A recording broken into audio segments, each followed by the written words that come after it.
வணக்கம் நண்பர்களே. இன்னைக்கு நம்ம மேக்ஸ் பகுதிக்கு வந்துட்டோம். அந்த மேக்ஸ் பகுதியில் என்ன பார்க்க போறோம்னா, கிளாக்ல பெரும்பாலான பரீட்சைகள்ல என்ன கேட்குறாங்க அப்படின்னா, இது விஷுவல் ரீசனிங்கா எடுத்துட்டு வராங்க. விஷுவல் ரீசனிங் நம்ம சாதாரணமா கிளாக்ல குடுத்தாங்கன்னா நம்ம போட்டுருவோம். விஷுவல் ரீசனிங்கா இருக்கும்போது கொஞ்சம் சிரமமா இருக்கு எல்லாருக்குமே. கூடுதலா பார்வையற்ற மக்களுக்கு ரொம்ப சிரமமா இருக்கு அப்படின்னு சொல்லிட்டு இருக்காங்க. அவங்களுக்கும், பார்வை உள்ள மக்களுக்கும் ஈஸியா எப்படி போடலாம் அப்படின்னு பார்ப்போம் வாங்க.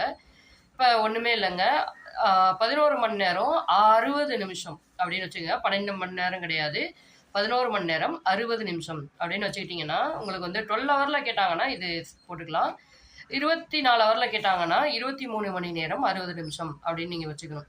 இப்ப நம்ம ஒரு 2 1/4 2:15 அப்படிங்கிறத மிரர் இமேஜ்ல எப்படி காட்டும் அப்படின்னு சொல்லுங்க அப்படின்னு கேட்குறாங்கன்னு வச்சுக்கோங்களேன். இப்ப அவர் 2 அந்த 2 11லேருந்து மைனஸ் பண்ணிடுவோம். 9ன்னு வந்துரும்.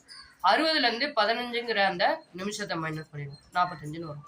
அப்ப எப்படி காட்டும்னா, நமக்கு 2 1/4 அப்படின்னு காட்டுறத 9:45 அப்படின்னு காக்கும். அதாவது நமக்கு ரியல் கிளாக்ல 2 1/4 அப்படின்னு காட்டும். அந்த மிரர்ல எப்படி காட்டும்னா 9:45 அதாவது 9:45 அப்படின்னு காட்டும். 24 மணி நேரம் கிளாக்ல எப்படி 24 மணி நேரம் கேட்குறாங்க அப்படின்னா அதில் 23 மணி நேரம் 60 நிமிஷம் அப்படின்னு வச்சுக்கோங்க. அதுக்குமே இதே நம்ம இது பண்ணி பார்க்கலாம். இதே 2 1/4 அப்படின்னு வச்சுக்கிட்டோம்னா 23லேருந்து நம்ம கழிச்சோம்னா 21, 60லேருந்து கழிச்சோம்னா 45. அப்போ 21:45 அப்படின்னு டைம் இருக்கும். 21:45ங்கிறது நம்மளோட நார்மல் டைமில் என்னன்னு பார்த்துக்குங்க.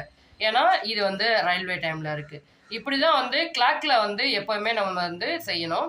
ஸோ உங்களுக்கு கிளாக்ல வேறு ஏதாவது டவுட்ஸ் இருந்துச்சுன்னா எனக்கு நீங்கள் கமெண்ட் பண்ணுங்க. நான் உங்களுக்கு எப்படி கிளாரிஃபை பண்ணுமோ பண்ணுறேன். இது எல்லாருக்குமே ரொம்ப ஹெல்ப்ஃபுல்லாக இருக்கும்னு நினைக்கிறேன். தேங்க்யூ.